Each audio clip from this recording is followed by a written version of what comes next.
Genesis chapter 2. And so the whole universe was completed. By the seventh day, God finished what he had been doing and stopped working. He blessed the seventh day and set it apart as a special day, because by that day he had completed his creation and stopped working. And that is how the universe was created. The Garden of Eden. When the Lord God made the universe, there was no plants on the earth and no seeds had sprouted, because he had not sent any rain, and there was no one to cultivate the land. But water would come up from beneath the surface and water the ground. Then the Lord God took some oil from the ground and formed a man out of it. He breathed life giving breath into his nostrils, and man began to live. Then the Lord God planted a garden in Eden, in the east, and there he put the man he had formed. He made all kinds of beautiful trees grow there and produce good fruit. In the middle of the garden stood the tree that gives life and the tree that gives knowledge of what is good and what is bad. A stream flowed in Eden and watered the garden. Beyond Eden, it divided into 4 rivers. The first river is the Pishon. It flows round the country of Havilah.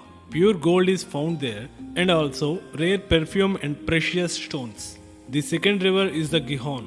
It flows round the country of Cush. The third river is Tigris, which flows east of Assyria, and the fourth river is Euphrates. Then the Lord God placed the man in the Garden of Eden to cultivate it and guard it. He said to him, "You may eat the fruit of any tree in the garden, except the tree that gives knowledge of what is good and what is bad.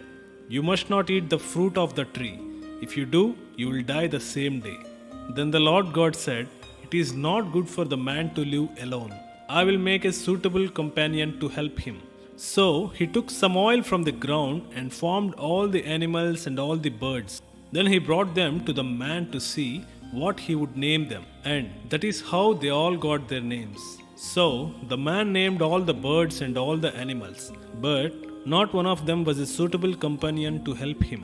Then the Lord God made the man fall into a deep sleep, and while he was sleeping, he took out one of the man's rib and closed up the flesh. He formed a woman out of the rib and brought her to him. Then the man said, "At last, here is one of my own kind, bone taken from my bone and flesh from my flesh. Woman is her name, because she was taken out of the man.